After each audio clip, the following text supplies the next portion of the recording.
So we are back today for another in our gynecology obstetrics education series. Today we talk about high blood pressure disorders complicating pregnancy, also known as hypertensive disorders of pregnancy. Now, the hypertensive disorders of pregnancy complicate up to 5 to 10% of pregnancies. That is a very, very unfortunate number of our sisters, mothers, or daughters that get these complications during pregnancy.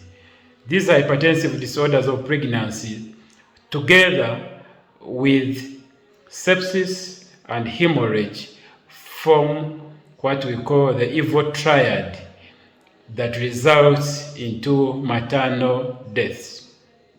I'm Dr. Hilary Ahaisibwe. I'm an obstetrician and gynecologist. Don't forget to like this YouTube channel and don't forget to hit the subscribe button so that you are always in position to receive up-to-date information regarding a number of subjects affecting women's health. So we classify these disorders into 4 categories, including chronic hypertension, preeclampsia, and eclampsia, chronic hypertension with superimposed preeclampsia, and finally, gestational hypertension. Talking about chronic hypertension, we're talking about those women who have had chronic hypertension diagnosed and they are on treatment, and maybe some are actually not on treatment, but they have chronic hypertension. It has preceded their pregnancies. That means when they get pregnant, the physiology, their bodies will not respond to pregnancy the same way those who were normotensive prior to the pregnancy, or those who had normal blood pressure values before the pregnancy are.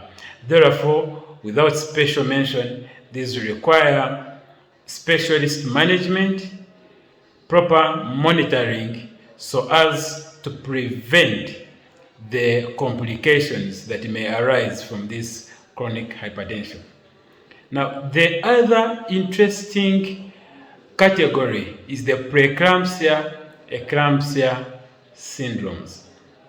With this, the patient, in this case, the pregnant woman, presents after 20 weeks of pregnancy with elevated blood pressure values greater or equal to 140 out of 90 millimeters of mercury, with proteinuria.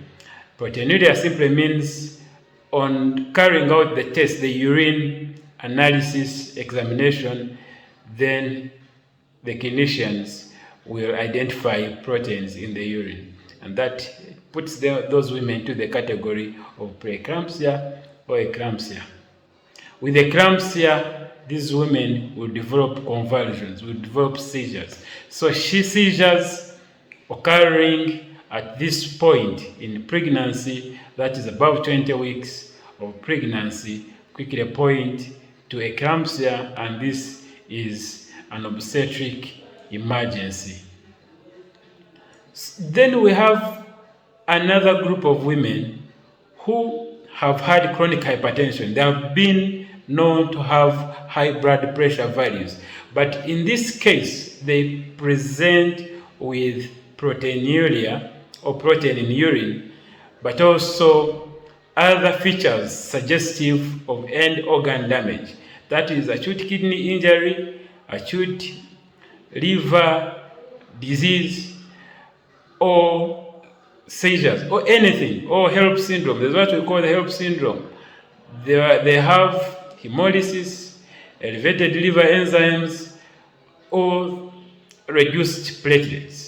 Those are complications of this So if this occurs along the way for someone who was previously known to have hypertension, we classify this as chronic hypertension with superimposed preeclampsia.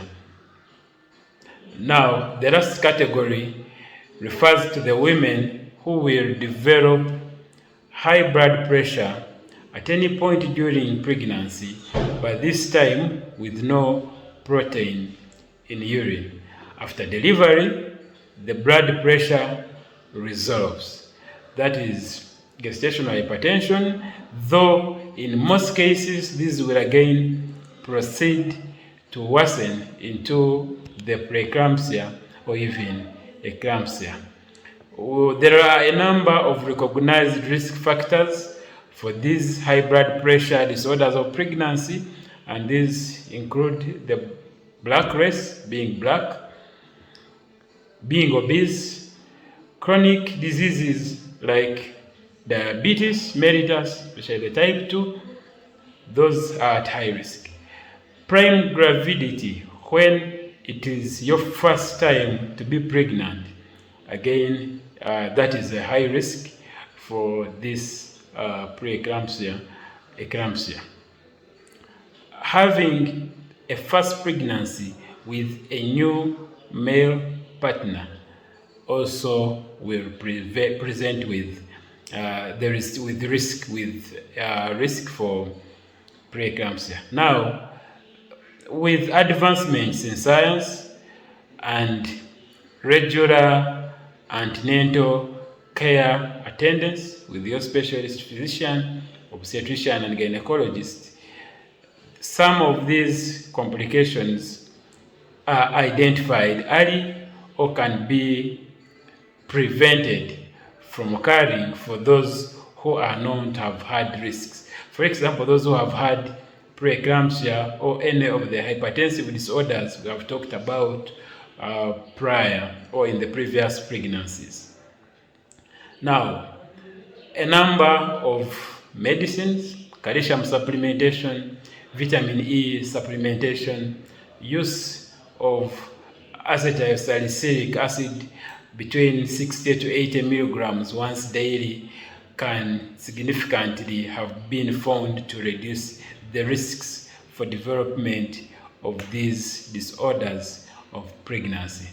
For the details concerning each of these will be handled